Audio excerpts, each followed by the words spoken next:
You've probably noticed that there are 2 episode 11s this week, and I made up a very silly reason why this is the case, which you will hear very shortly. But in order to get the full experience of this very silly reason, I hope you'll check out the YouTube site for a visual representation of what this is. The YouTube site is Second Act Actors. Enjoy episode 11. Damn it. Oh, hi there. Dr. McMorty from Second Act Actors. I've been working on fixing Trish Rainone's sacred timeline. You know, the one where her interview has perfect audio and perfect video at the same time? But there's been a Nexus event or a glitch in the Matrix, and now she's got multiple timelines. She's a multiverse. Or a parallel universes, mirror existences, planes of existences. I've been able to get you access to 2 of these. One where the audio is great, but the video's crap. The other where the audio's crap, but the video is great. Which one will you find? So, step into this portal here, step through the looking glass, step through the wardrobe, portal gun, and see what you find. Watch out for Morlocks. How many other pop culture references can I make towards multiverses and parallel universes? I'll keep fixing it. The TVA is gonna fire me! Hi everyone, welcome to another episode of Second Act Actors. My name is Dr. Gianna McMorty and I'm your host, and I was and still am a medical doctor pursuing a career in acting. This is episode number 11. My guest this week is the one, the only, Trish Rainone. Trish is a cafe owner turned actress, writer, director, producer, comedian, multi-hyphenate, mega-talented human being. She's the star of Pink is In. Season 2 is airing now. She produced the movie that got me my first actor credit. She's one of my favorite human beings on the earth, which is why it pains me so much to say this, but the audio in this episode is so bad. I know, a good surgeon doesn't blame her tools, so I know it's probably my fault, blah, blah, blah, blah, blah. My audio sounds horrible. Trish sounds amazing. There is a mysterious ticking noise that happens throughout the entirety of this interview, which is fitting because I look like Severus Snape in this interview. We recorded this very early in the morning, in the dead of winter. I had just come in from an early morning stat surgery. Trish looks fabulous, as she always does, so I do apologize to her about the horrible lack of energy on my part, because, anyways, again, the audio sucks. I'm really sorry. But the story, again, is still there, and Trish has the coolest story and is making huge waves in this industry, making huge waves up in Northern Ontario. I'm so excited for you to hear her. Please enjoy Trish Rainone.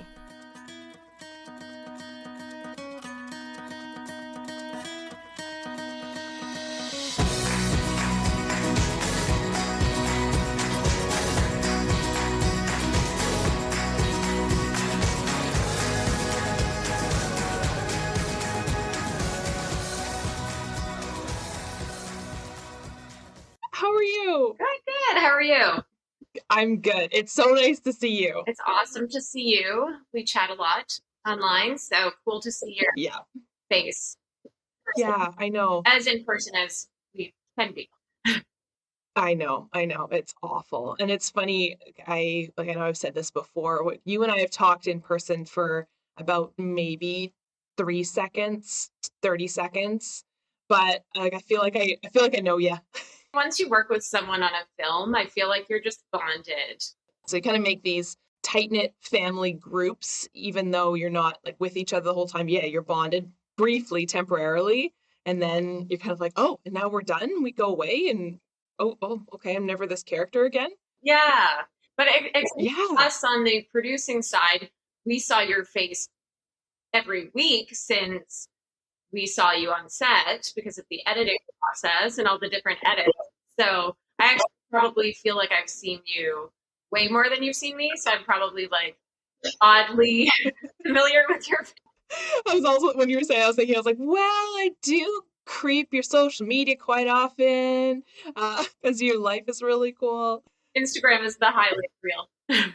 Well, there you go. The rose-colored glasses. But hey, I like it. We like to see the highlight reel. It's like, this world needs more highlight reels. That's true. No one wants to see people like sitting slumped over in their hoodie behind their computer like, I need another coffee.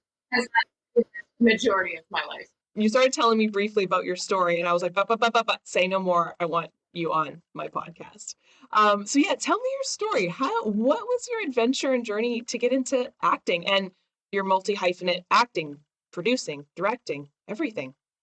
Ooh, it's a long one, but ultimately, I wanted to be an actor from the time I was like 13. I took drama in grade 11 in high school, and that made me come out of my shell. And then I was like, yes, it's for sure. I definitely do want to do this. But then you have society and parents and guidance counselors saying, you should be a teacher. You'll make this much per year. Or you have these grades. You need to go to university. So I was definitely talked out of it. And I went to university. So I thought, okay, if I'm going to go to university, I'm going to major in film studies. And then I got there, I was 12 hours away from home. I was just, I think, 18. I didn't know anything about film. And in university, it was all studying books. And later, we had these mandatory discussions on film. And I knew nothing about it. So I felt like the fool in the class who has nothing to say. And then I speak, and I'm like, film for art, thou it, camera angle, wide lens angle, found that theme interesting. And I leave so embarrassed, just not understanding any I dropped out, as one does. I quit. Because now I'm an adult and I'm allowed to quit things. My mom was one of those people who was like, you can't quit things. You have to stick to them. So I was like, now I'm on my own. I'm quitting. So I moved back home. I took psychology. I started working with kids with autism. That was really fun. I really enjoyed that. So then I decided that was my career path. And I did that for a few years. Then started getting migraines and was stressed out. And then took a beeline into owning a cafe, some family members, moving back to the hometown. And then after a year of stressing myself out doing that, I was like, well, they told me not to get into film because I would never make any money. But now I'm working 15 hours a day. And, you know, when you own a business, it's much like producing. You pay everything else, all the bills, all the other employees, and then you can pay yourself last. So I'm like, I didn't make any money for I made like a basic tiny salary, but I think what I took, we were not making a lot of money, and it was a lot of work. So I was like, okay, now I'm going to go to Toronto and pursue film and do what I wanted to do in the entire first place. And if I'm going to do it, I'm going to do it all. So that's why I chose to wear all the hats and, you know, go after writing and acting and producing and directing and all that. Wow. Yeah. Was there a moment when you were like in your cafe when you said, I am done? Was there something that kind of triggered that? There definitely was. I don't know if I can say, but there was definitely one of those movie kind of moments where you see this waiter who's sweating and frustrated, and you know when you're on the wrong path and it just seems like everything goes wrong and everything's breaking around you. You're breaking mentally. The place is physically breaking. Everything's just wrong, and you're like, why did I say yes to this thing and get into it? I thought it was going to be, you know, a fabulous opportunity, and it's worked out to be maybe I didn't realize all the work that's actually involved in this, and it's not my passion to do this. So there was definitely one of those moments where I just had this, but it kind of worked out for me too. I'm really weird, and I write in a wish box, or I haven't done it in a while, but I was writing in a wish box. Yeah, I was like, I really want an opportunity to leave this business, but I don't want it to be my decision. I want something to happen that forces it to close, and then I can leave, and then I will pursue writing, directing, producing, acting. And within a week, something came up, and the business was going to change into something different. And I was given the opportunity to either manage that or say goodbye. So I said goodbye. And then, because I wasn't really interested in the new changes, I was like, no, this is the perfect out for me.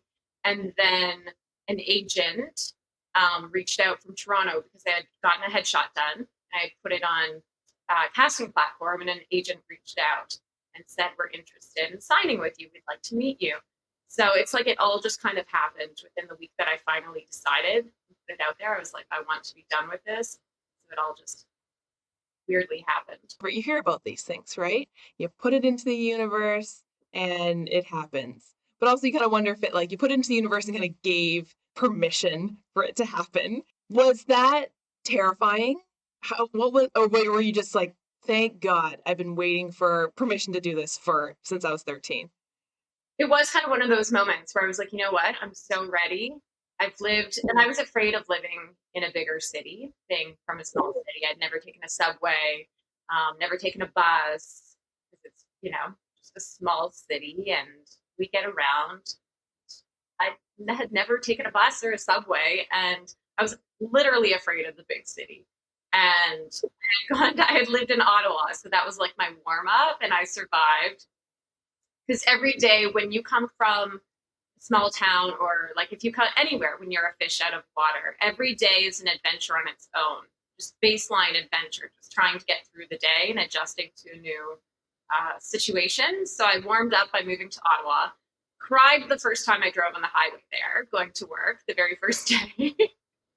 Because I was so stressed out by highway driving and having driven highways that big. And then got through that. So that was like my warm up to move to Toronto. So at this point, when, the things aligned for me to switch careers, I was late 20s. I was probably 27, I think, or 28, 29 around the time that I got into films. So I'd done almost a decade of working with kids with autism, and then, attempting this cafe ownership. And then it's like, you know what? I am ready. I'm warmed up. I'm ready to take on Toronto.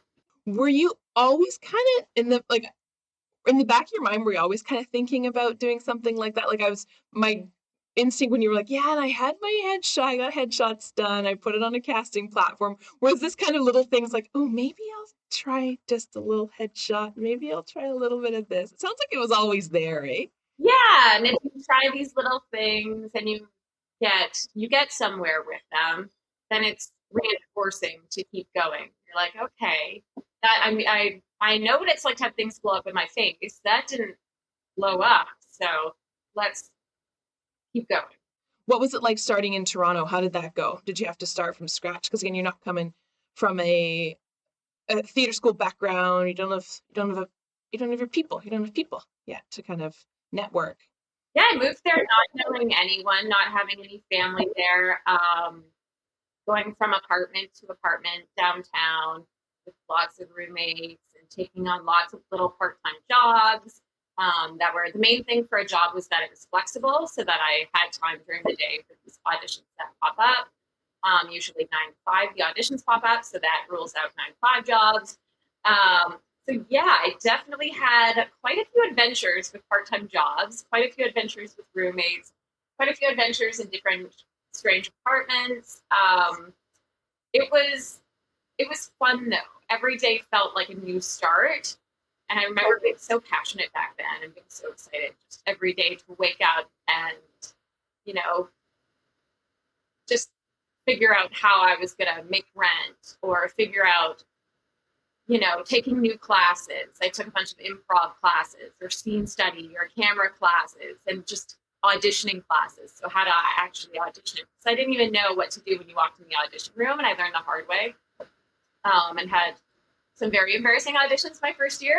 I mean, we still have embarrassing ones when it's in person because it's always a little nerve-wracking, but some really embarrassing ones the first year. And then I thought, okay, I actually have to take, now that I have done lots of acting classes, I actually need to take a class just on how to audition and what, the best techniques are, where to stand in the room, where to look, do I shake their hands, all those questions.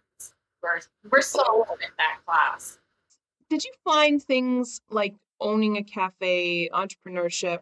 What did you find you kind of brought into your acting career from the first careers that you had? Do you think you brought anything there, any of those life skills? For producing, definitely. I guess for acting as well, because you are a business and your acting careers or your acting services are the product. But definitely for producing, because one great thing I learned from running the cafe was that we had a certain amount of money in our budget at the beginning of the year for advertising. So I knew other businesses had that money in their budget for advertising. And I've made, web series and things where we had to find a lot of our own funding before getting grants.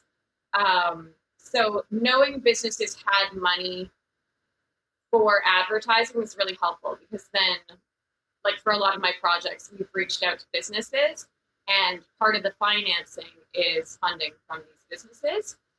So it's kind of like coming up with a marketing sheet or a pitch document about the perks of advertising through web series or films or TV, and then pitching your project to businesses. And then, when you're lucky, they give you dollars and they put their product in their location in your project. And there you go. You have some of your financing and you have a really great partnership, and it usually makes the show a bit more interesting. In A Christmas Letter, one of the main picture cars for people who film a picture car is the character's car that they're driving was a sponsorship. So it's really nice to have those sponsorships and those collabs and ongoing collabs, because you get something for your film, plus they give you some dollars, but then they get advertising, which they're looking to do anyway in a business in creative ways now that local commercials are no longer really a thing. People are looking to put their content on the web, so on your Instagram or in your web series or in your film. And owning a business is really taught me a lot about partnership and collabs. And I've been doing that since in pretty much every project. The biggest thing I've learned from chatting with people who've done stuff before going into acting or producing or directing is the hustle, and the hustle leading to networking and the people that you build around you. Because if you didn't go to theater school or you didn't start acting when you were 5 and you've grown up in this business, you don't have that group of people, you don't have that community to reach out to and learn from. So you have to build it. But if you've already had to build something already in your teens, 20s, like you building your cafe and a university degree and everything, you got that hustle down. You're not scared of it, and you know how to do it well and professionally. Yeah, it's definitely one of those industries where, especially before COVID times, at least now, I could be wearing pajama pants right now, and it's at least you can do some things online. And back before the pandemic, I look back and I'm like, how did I go out so much?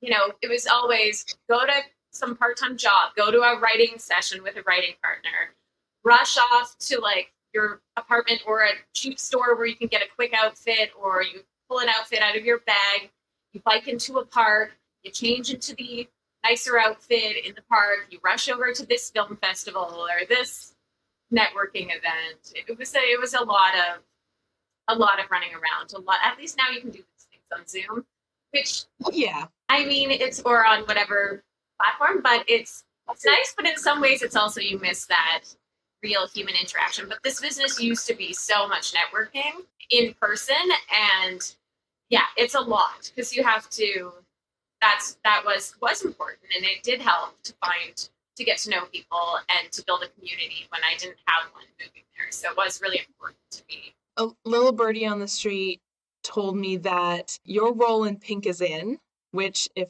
anyone hasn't seen the show, I think I've said this about 50 times this week. It's so funny. It's such a funny show. And your role, you play Top Dog, the legit Top Dog, was yours. Like, since you met the person. Yep. Yes. Good little promo there. Was yours since you met Lisa. She's like, the only person I'd ever thought of was Trish. Wow. And you guys met working background? We met at a party for a web series I had done. And then we did, I was bartending and my job wasn't working out. It was one of those another cafe situation where I was struggling. I wasn't getting the tip. I had to give my managers my tips at the end of every night. And then they'd be like, we're going to count all the tips and we'll give them to you like later. And then I'd get like $20 a week later after having really busy nights for a week. And I thought, this isn't right. And I was, I don't know, maybe 33 at the time. And so I'm like I'm been around the block. I know when someone's, I had owned a business. I knew when someone was, kind of messing with me. So the place ended up shutting down, and I think it was a very temporary job. It was a job I had for like a month, and it was a new place, and they were trying to figure out management. And it really wasn't a good work environment. So I just quit. I was like, you know what? I can't do this. I can't bust my butt for $20 a week. I don't know what I'm going to do. And at the time, I did have a writing deal with a network, something in development, but you're not making it at that point. I wasn't making money from it. So I had like an option agreement. So I was developing. So I was writing all the time. And I'm like, I don't know what other job is going to take me on right now because I need to be available for all of these writing meetings and all these, updates on where you think the show is going. And I have to be available at any given moment to do a call with the network. So I was at this really weird stage where I was like, things feel like they're really on the up for the writing career, producing career, acting career, but then I'm struggling finding trying to pay rent. So it was a very strange place to be in and frustrating just frustrating to be like, I feel like I'm working hard and I feel like I am successful, but not society-wise successful based on the fact that I still need to have something to pay my rent and I need to try to juggle it all. It was a very confusing time. So I just quit the job and I thought, you know what? I know I have rent. I know I shouldn't be quitting my job that's paying me, but if it's making me miserable, the universe will provide and something will come into place when I close down the space for that. And at the time I had been an ACTRA member which is, for those who aren't in film, professional actor. It's a union, so we get a certain rate and benefits and all that good stuff. So I had been an ACTRA member for a few years and as a principal actor. And then someone said, well, you're an ACTRA member. You can make like up to $600 a day doing background if you go into like major overtime or doing stand-in. And I was like, do you think the casting directors will see me and then not bring me in for roles? All of those like insecure stuff. Oh yeah. Do you think you're the only person they pay attention to? I remember my principal agent being like, I just saw you on Handmaid's Tale. And I was like, oh, haha, I needed to pay rent. So I email all the background agents and I say, hi, I'm an ACTRA member. I'm looking to do background or stand-in. And one of them got back to me right away. Like, great. Okay. Are you okay with being in a bathing suit? I was like, sure. And it was January and it was freezing like it is right now. And I thought, how did I get myself into this? Why did I say yes? But I'm desperate for money. I went to the fitting at the film studio and I went to the local pool and I asked the lifeguard, can you teach me to swim? Because I'm not a good swimmer. I have an issue with going underwater and I just get freaked out. So long story short, I get there, it's freezing cold, and I see Lisa and she's there and she says, hi, is that you, Trish? And she said, but aren't you the star of My Roommate's an Escort? What are you doing here? I'd been at the red carpet gala for the show. And I met her there, and she was lovely as ever there, and lovely to see on that first day of doing background. And we got to know each other really well.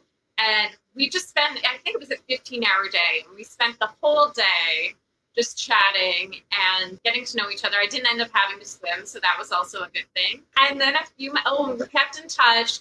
She put me in touch with some part-time jobs as well. And so we did some of that reenacting in hospitals, which you might have done as a doctor, where you have actor patients. So we did some of that together, and she's just always been like a huge supporter and really just such a great person and so kind and positive. So, and I don't know, it's like one person believes in you and it's amazing and you just wonder why. It's like, because Because usually you do, 300 auditions and they're all a no.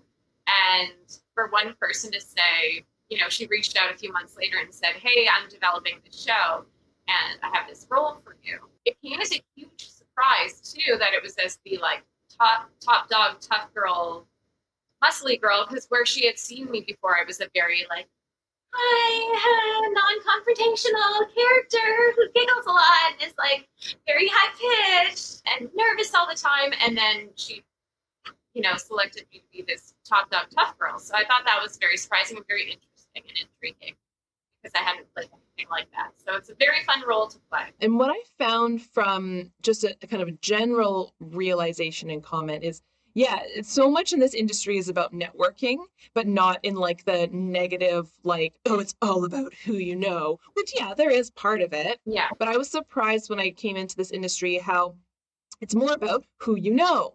Yeah. Like if you meet people on set, be nice to them because they're interesting people, get to know who they are. And then you never know what's going to happen from that, the connections you're going to make, the friends you'll make, and just how much you'll learn.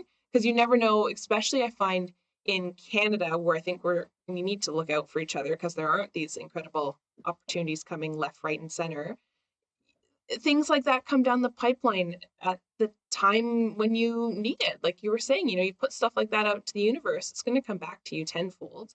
Speaking from personal experience, like meeting you and Rebecca, just all the cool stuff that's kind of tumbled down from that, and just people I've met on 2 seconds on the Christmas letter set, people I keep in touch with, right? You just make genuine friendships, and because you're surrounded by creative people, that person who's doing background literally is the future show creator who's going to have 3 seasons or 2 seasons or multiple seasons of a show. So you just, you are surrounded by creative people. Just find your people and, and if someone's going to create a show and they're not a nice person, then cool, have fun with your show, but I don't want to be a part. So it really is just finding people who you resonate with, who you click with, who you want to be around. If it means you're going to end up getting a show picked up for 8 seasons, 10 seasons, 12 seasons, like who do you want to be around? And kind of, I think that's what, it's about who you know in that sense. Everyone is, I think most people do a lot of people wear multiple hats now. So just finding people you really connect with and that you'd actually want to work with for years. Because I know actors starting out say like, oh, I just want to book like a series regular. What if that was maybe working with people you didn't connect with, or that's fine. But there's just, I think you have to realize like you have so much value too, and you're going to bring so much of your time and your energy and your everything to that show. So you as an actor also have so much to give to that. So it's like, be selective about, it's not just about, I need to book a series regular, I need to book all the things. It's like book quality things where you feel valued and where you enjoy your life. Yeah, enjoy your life and enjoy the creative part of all of it. Yeah. And I think I love that idea of be with people you want to be with. And I think that permeates not just acting, the entertainment industry, it permeates everything. Like I know in medicine, we talk about that all the time, right? Like our world is tiny. There aren't that many of us in it. Everyone knows each other. So be a decent human being and be fun to be around and be a good colleague. Yeah. And for some reason, when I started in acting, that didn't really like transfer over. It was like, okay, you need to be, oh God, here you are. What are you doing? You're not supposed to be here. Imposter. And it's like, no. This is exactly the same. They're people too. They want to be with people who they want to work with. Why would you want to work with someone who's garbage? And that's why you see a lot of directors or producers hiring kind of the same people over and over, and how do I get into that world? I auditioned for their stuff. How come I can't get in there? Well, it's because they know this person, it's just that person didn't get the job just because they know them. That person got the job because they put in the work as an actor. And this producer or director knows them and knows what they're capable of as an actor, but also knows that they're a good person to be around all day. Very long day. And there's got to be an element of trust as well too, right? Especially when you're dealing with money and stuff like that, and tons of people's time. You got to trust that the person that you're hiring is, one, going to be nice and not garbage, and two, going to be able to do exactly what you want them to do in a timely fashion.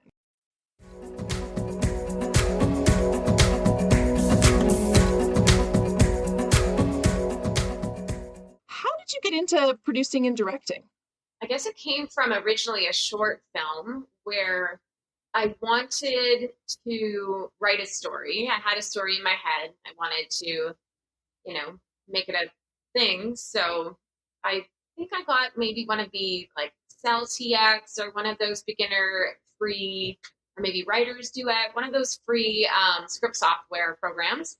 So downloaded that and then just started like outlining the script and kind of figuring out this story and then putting together a team. And I don't think I realized I was producing at the time. I was just like, hey, I have this story and I want to tell it and I want to act in it and I want to just, we can shoot it in my apartment and let's make this thing.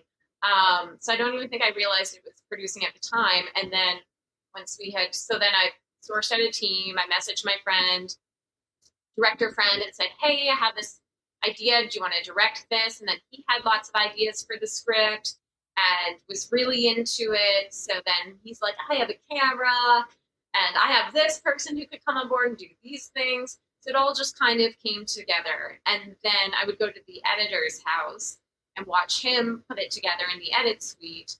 And once it was edited, and I thought, okay, I Googled, how do I put this project in film festivals, and then found Film Freeway.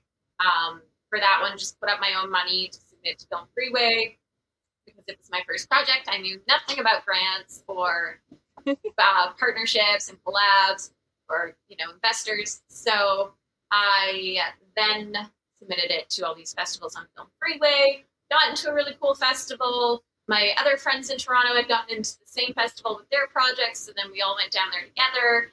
And then I found when I went to the networking event, we had executives there from ABC, all these professionals in the industry, like real professionals. And for me at the time, as an actor who had just transitioned into producing and writing to tell the story I wanted to tell, I got to meet these executives. And I remember people coming up to me, and when I said I had to say I was a producer because I was there representing the film as the producer. So for me, I have imposter syndrome too. So to say those words was weird for me.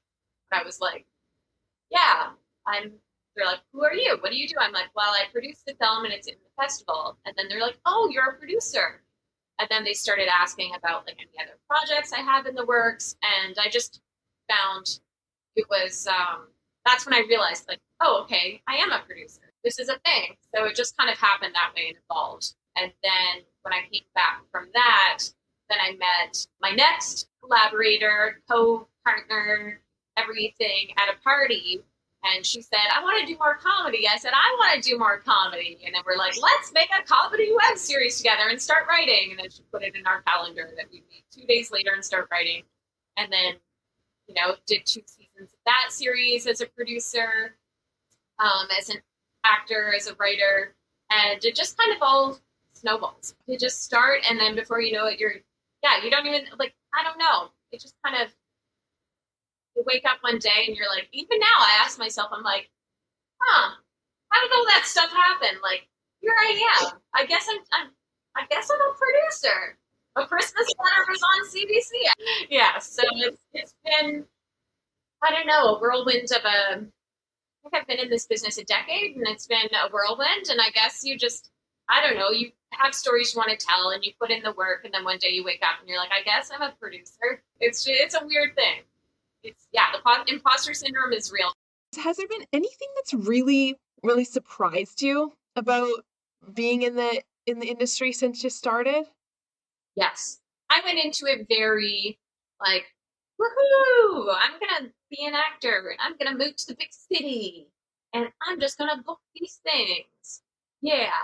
And I didn't realize how many auditions it would take to book something. That a lot of the things that you do end up booking, even if you feel like you've had good auditions, that doesn't always mean guarantee a job. So you can work your hardest, do great auditions, and not ever book, not know why. So I think I was surprised to realize that a lot of the jobs, say like Pink is In, do come from, which we've done 2 seasons now, and on season 2 I got to co-direct, do end up getting through kind of putting your own work out there and showing people what you can do. And if, you create your own content and put it out on your platforms, then that's a way to get a job as well, because then people see your work and understand what you can do and they'll hire you. I think I thought I was just going to audition for stuff and book stuff, and it was going to be like easier kind of in a way than it is. And I didn't realize how hard producing is. It's really running a business. There's so much paperwork. There's so many ways you can go about so many different things. There's different ways to raise funding. Often people ask me, because I go into work 9 to 5 or 10, more like 10 to 6 every day, because Rebecca and I neither of us like to function before 9 a.m. So we do go to work. Like, we work at 180 Sisterhood, 10 to 6 every day. And when we're working on when a film's coming out for the month and a half before, we might be there for 11 hours a day. And when we're filming a film, might be sleeping for 2 hours a day, wearing all the hats, and the catering has fallen through. So now we're the ones picking up all the catering 5 times a day because of all the union rules for all the meals. And we couldn't get PAs because people don't want to work during a pandemic. So we're basically doing the jobs of producers, production assistants, production coordinators, production managers, line producers. Like, it's like we're taking marketing, we're taking on all these things, like applying for grants for the next project while we're still filming this one. We have grant deadlines for the next one. So I don't think I realized how much work it was going to be and how stressful it would be. And I don't think anyone does, because even now people ask me, "You're going to work? Where do you work?" "Oh, just at that business I co-own." But yeah, I used to see producers on set as an actor, and I'd see them like chilling with a cappuccino on like one of those fancy director's chair behind the monitors. And I'd be like, how do I be one of those?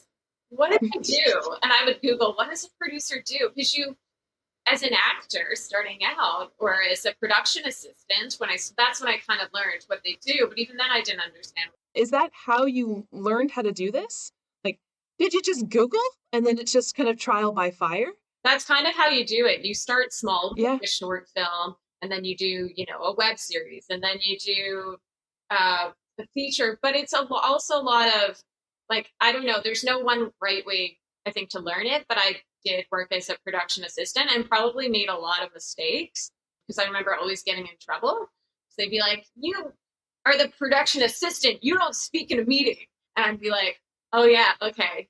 But if the director asked an opinion about the story, or about character, or about, like, "What do you think of this?" I'd be like, "Yeah, I like this one." And they'd be like, "You're a production assistant, what are you doing?" And I'd be like, "He asked me."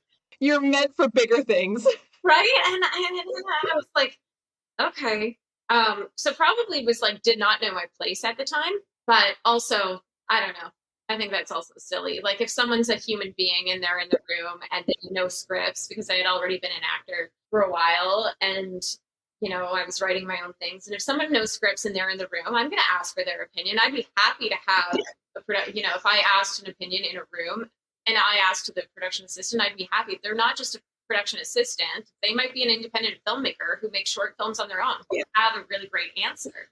Like, just appreciate people as humans in the room. But I did learn a lot of, from either being like on an AD team or being a production assistant on a few different projects.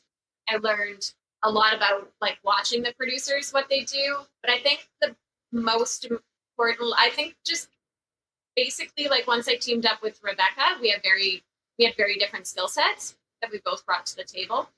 Me coming in as more of a creative producer, and her is like a line producer, someone who's very familiar with the grant system, with budgets, and with distribution. And I learned a lot from teaming up with a partner who knew more than me.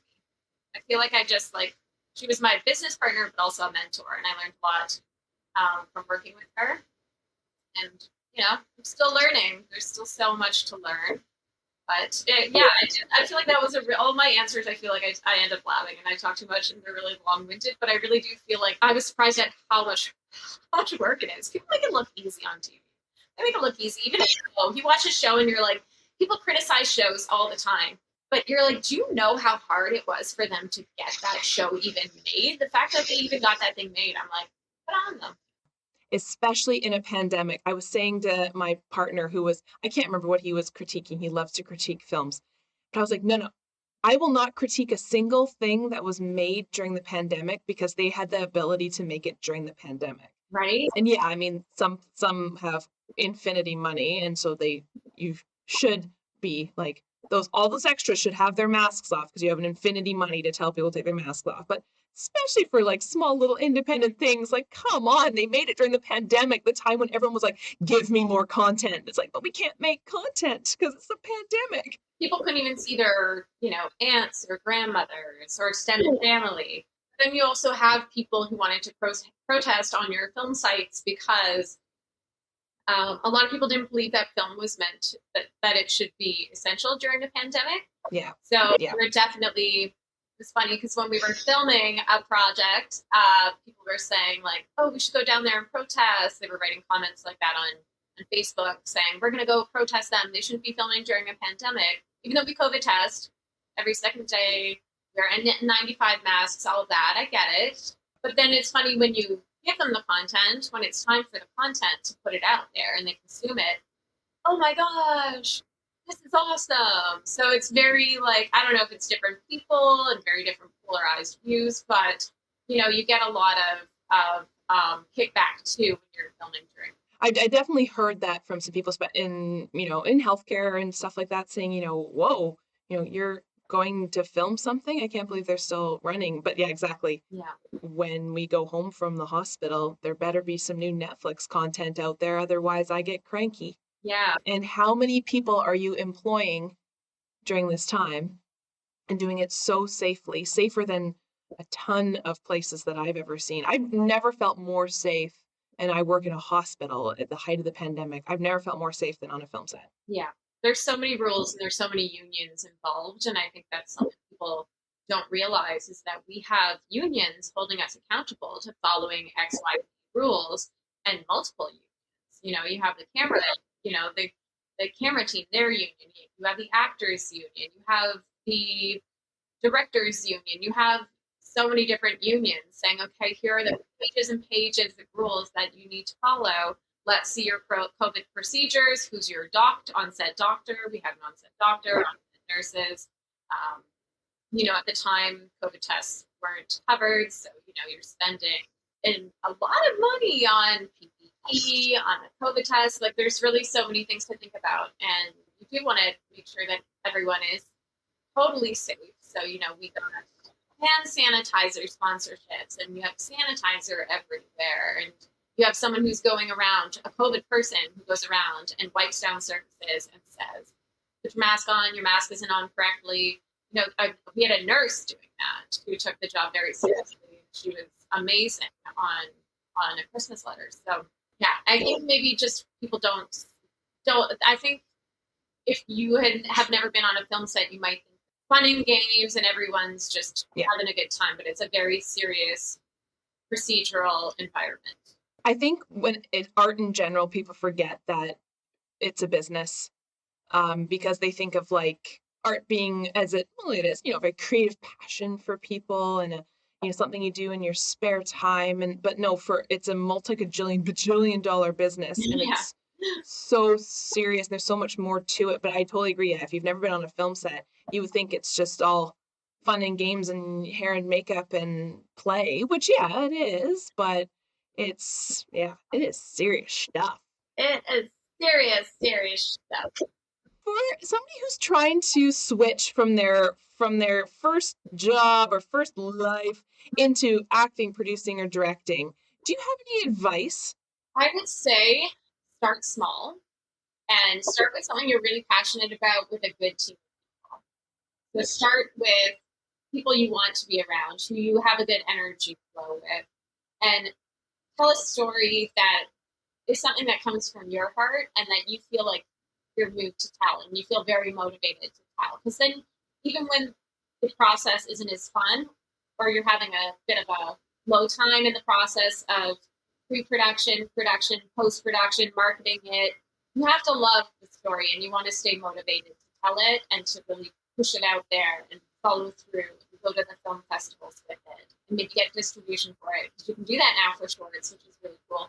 So I would say just find a good team and tell a story that you're really passionate about and start small. Start with that and really get it out there and just be proud of it and don't overthink it and put it all over the internet. And don't be too safe with it and think, oh, I don't want to put it on the internet and spoil it.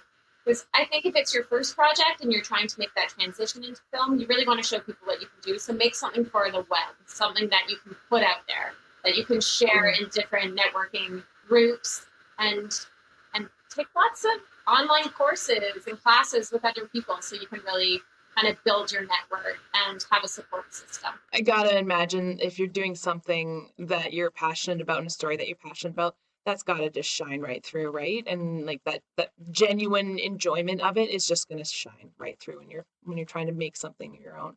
Do you have a funny, memorable story from being on set? Can I tell a stage one? Yeah. So I decided that I was going to do stand-up a few years ago because I was like, you know what? If I'm a comedic actor, I have to be able to do stand-up and I have to be able to deliver like in the moment, on the spot. I like improv, so there's that improv element, but I'm like, that's the ultimate like fear. If I can conquer that, then I'll be more confident in auditions and that sort of. The first time I got up, I think I planned like 17 jokes, and then I just got so nervous and I didn't understand like how I didn't time out the jokes. So I ended up telling like one joke, and I don't even think I got it out properly, and I said like a bunch of F-bombs, I think because of just like I went into imitation mode, and I like flashed back to some comedian I had seen years ago, probably on TV somewhere, who just swore every 2 seconds. So it's like, I just got up there and I did an imitation. And I just swore a bunch and got through like one joke that just didn't translate well. And it was really embarrassing. It was really bad. And then the host of the show started waving the flashlight. It's like, get off stage. Oh God. Yeah.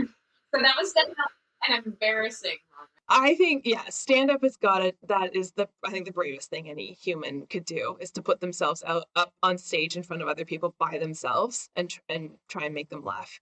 That's got to be the most vulnerable position to be put in as a human. Good for you. Is there anything right now, doesn't have to be related to your work in producing or your acting or anything like that, anything right now that you're just really excited about? I'm really excited for summertime. Very excited for summertime. I'm also just kind of excited to see, what this year holds and who comes up. Because if you look back on past years and think about like someone or a couple people that are like really cool that you met in the past years, who are you going to meet this year who's going to be cool? There's just the beginning of a new year. So I feel like there's some cool things to look forward to, like summertime. And also, just wondering what kind of projects or new people that it will bring into our lives. How do you think your either parents, loved ones, or guardians, how would they describe what you do for a living? Say if someone asked at the party, what does Trish do?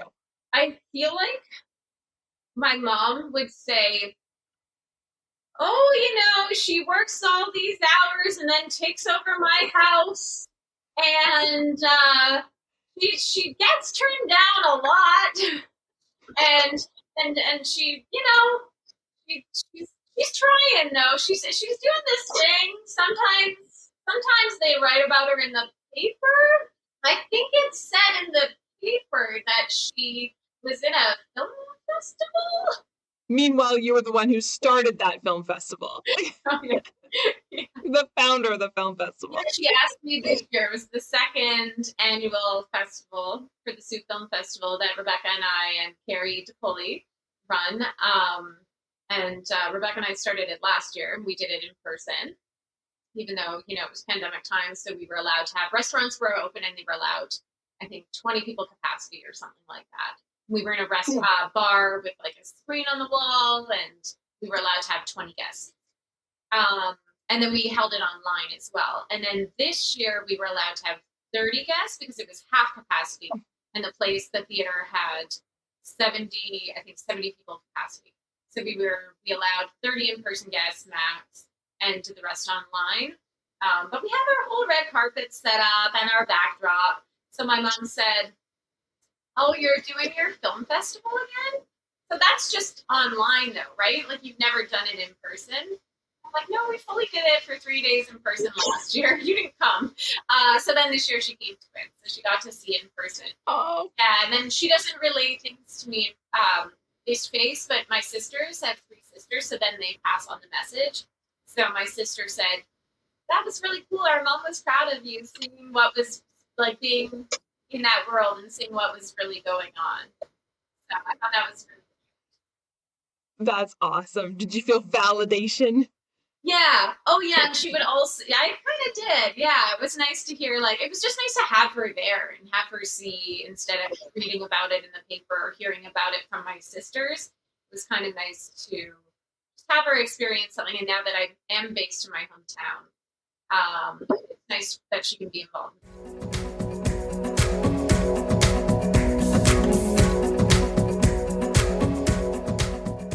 Always, as artists, we always see what we haven't done yet, and we know what we still want to accomplish. So seeing things we have accomplished, you're like, it's not good enough. Like I should be doing more. You tell yourself, like, but all these things or all these projects that I want to get going, like, how come I haven't done those yet? So it's easy to forget what you see, what you've done, and see it because you always want the next thing. I think in any business, we feel our losses so much more than our gains, right? Like that's human nature, but also we have to live with ourselves all day, every day. And so for somebody who has not seen you in a while, they're seeing like exponential growth from what happened beginning of say 2020, and now they're seeing the beginning of 2021. Well, wait, 2021, 2022, where are we? What time is it? It's huge growth, right? Where again, we live with ourselves and we don't see that. We don't see that at all. Yeah. I want to flip the table and interview you. I would love to hear your story. You have the most interesting one. When you auditioned for us, you got your tape, and then the casting director told us you're also a doctor. We were like, who is she? Like, yes, cast her. Also, why did we not know her? Where did she come from? And wait, what? She's a doctor? And then we met you and you're so nice and lovely and so good to get along with on set and just like friendly and professional and delivered, like did a good job with your role, everything. And I'm like, we need to work with Janet again. Rebecca's like, we need to work with Janet. So there have been so many times now in conversations where we're like, Janet, for so many roles and so many different things, you know? That's so kind. It's just that the day I had on set with you guys was just the most fun. And it was just so wonderful to be a part of such a cool project. And I was saying to Michelle, my coach, I was like, I want to be in this movie so freaking bad. Aww. I'm going to this is going to be the best GD self-tape I've ever seen. I want to be in this movie so bad. And again, it goes back to exactly what you've been talking about, like building up your team and your people and, you know, meeting people like you and meeting people like Carly and meeting people like Rebecca and just really being fascinated by what you all do. And yeah, it's a cool industry. It's, again, what's really surprised me about it all is how I was expecting it to be kind of more competitive and more kind of yeah, there's the word. Yeah. And it just really, I mean, again, I'm sure it is somewhere, but I just haven't seen it. That's why I think we really have to find your good team. Oh, this is awesome. Thank you for bearing with me and my severe lack of energy and being so early in the morning. Oh my gosh, you delivered a human life this morning. Talk about like the real life Wonder Woman. Like you literally are running a show. You have your own podcast. You are an actor. You are a doctor. You're always doing things. You're fit. You're like doing stunts. And then you're delivering a human life before doing this podcast. Like I just got out of bed and all I was able to do was put on some red lipstick and a Britney Spears t-shirt. And you have delivered human life. Not that we're comparing, but we're like, it's a competition. But I'm just saying, who doesn't like some friendly competition? If this was a game, if it was like, we woke up and we're like, okay, let's play the game of life. Like, you're freaking winning at life. You delivered a human life this morning. After this, I'm going to go and put my jammies on, drink a coffee, and curl back into my, like, blanket cave. As you should.